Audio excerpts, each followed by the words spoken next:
In Module 4, we're going to talk about how you can develop an inside track at one or more law schools that you want to get into. And the way you're going to do that is by developing and cultivating as many meaningful connections as you can to the places where you want to attend.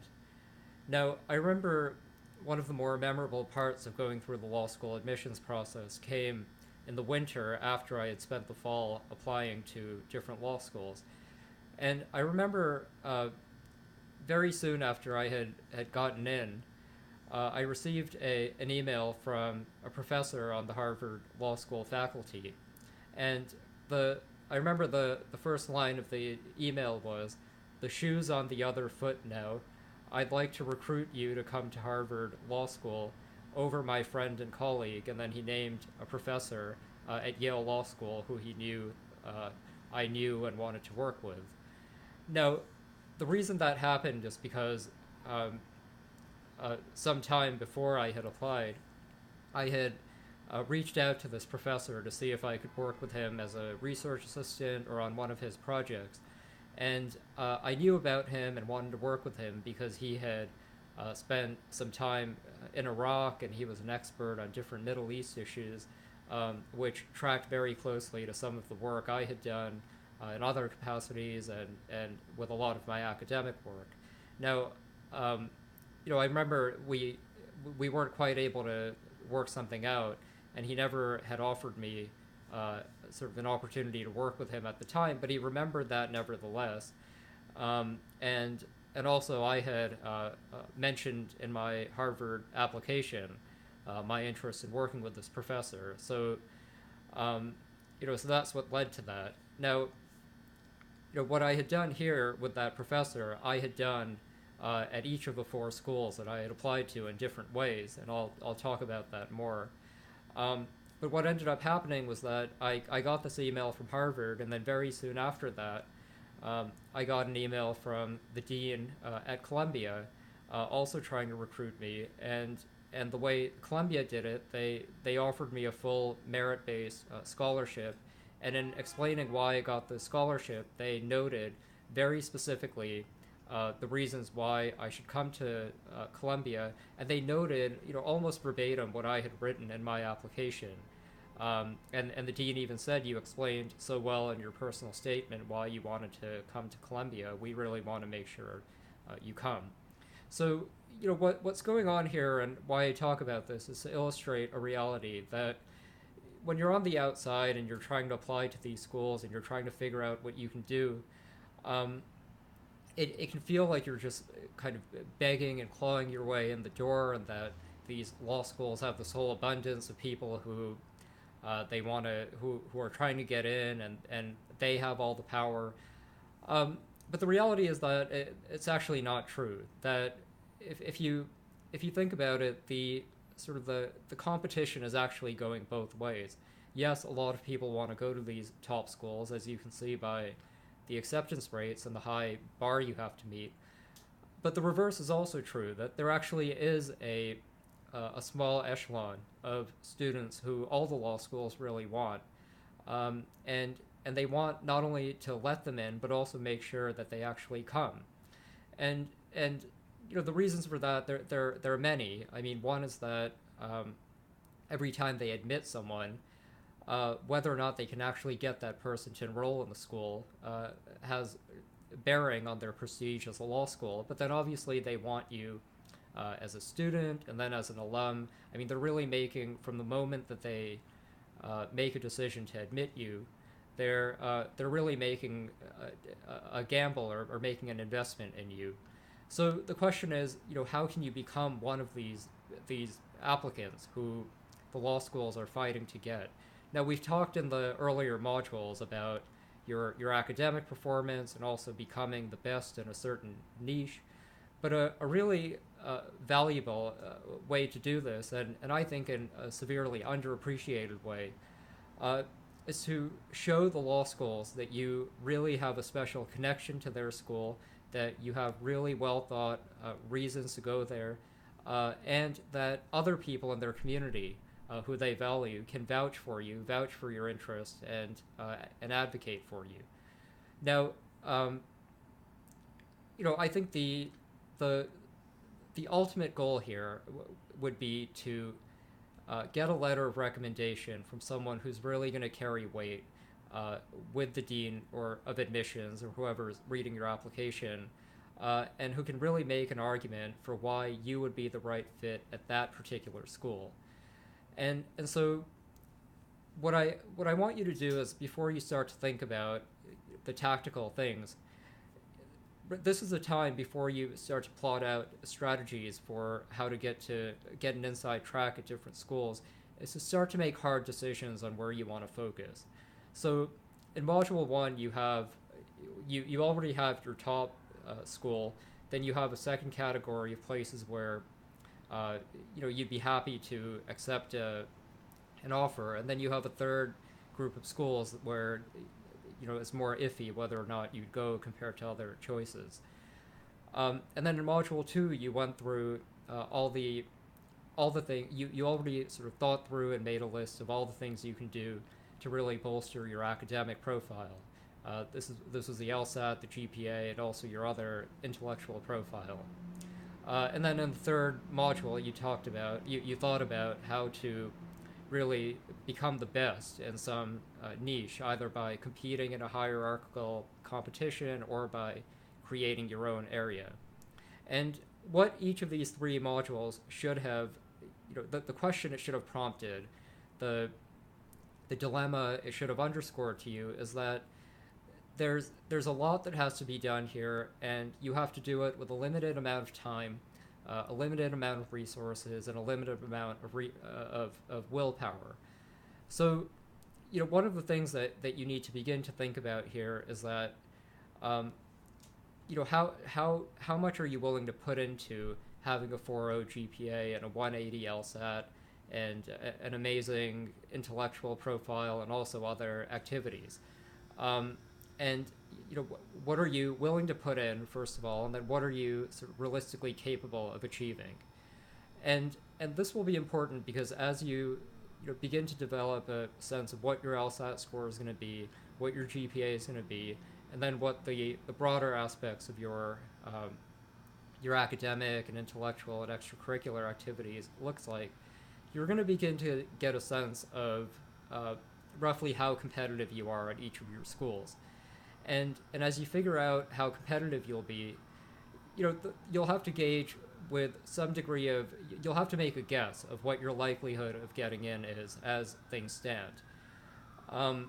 Now, this is important because the reality is that as you start to think about a strategy for really getting an inside track at some of these different schools, uh, the reality is that there may be limits on how much you can really do this, and how much of a connection you can develop to any one particular school.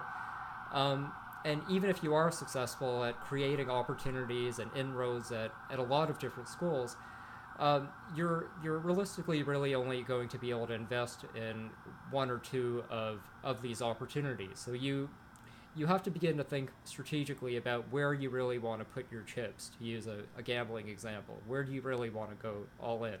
Now, I mean, let's say that your top choice is Harvard or Yale, but your numbers are sort of below where they should be.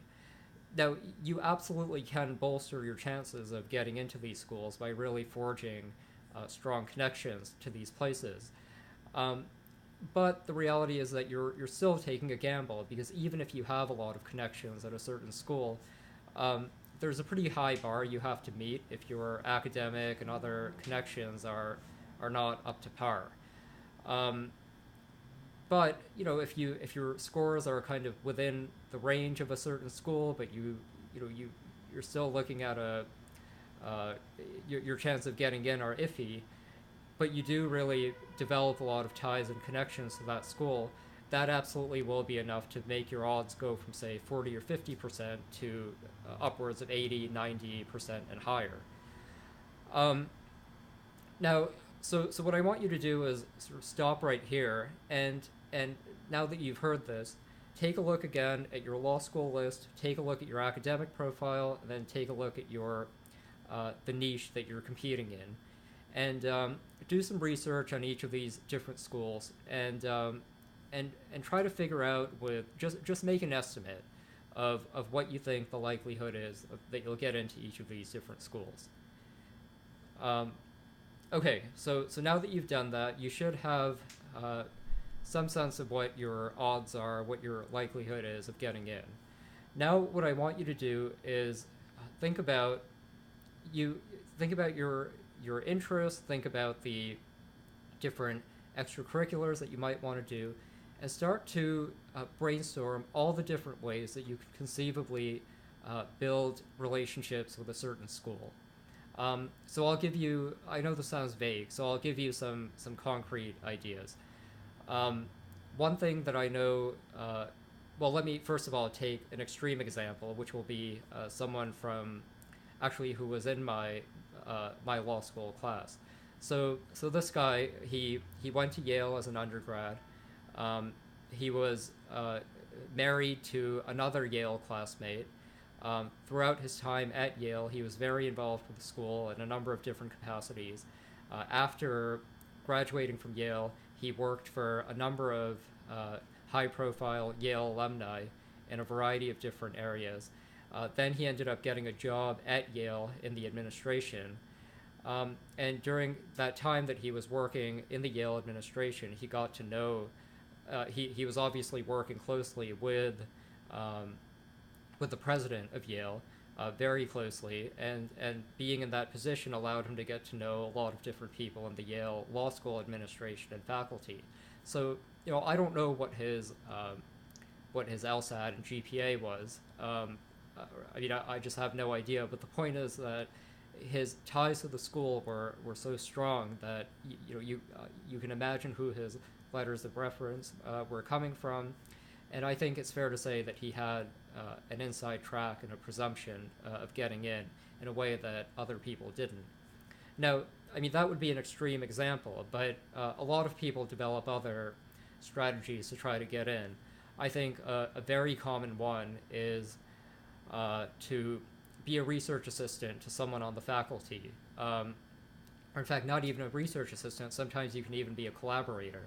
Uh, One friend of mine who ended up going to law school a little bit later after doing most of his PhD. Part of his PhD work involved actually working alongside one of the members of the Yale faculty.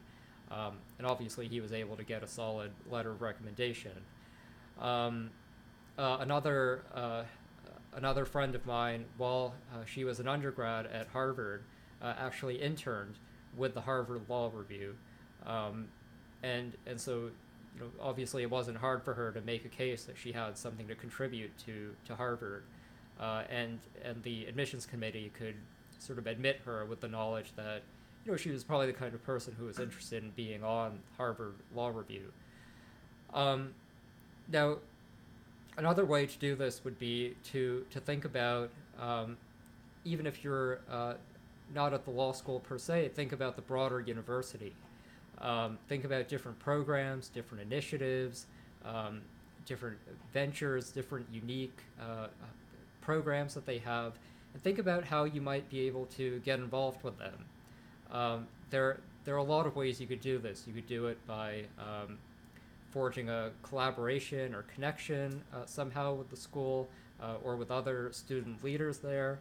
Um, uh, the other way you might do it is by taking on or initiating or becoming part of some project within the vicinity of the school. So, for example, if you want to go to Stanford, maybe you can take on some kind of a project in the Palo Alto area that other Stanford Law School students are involved with.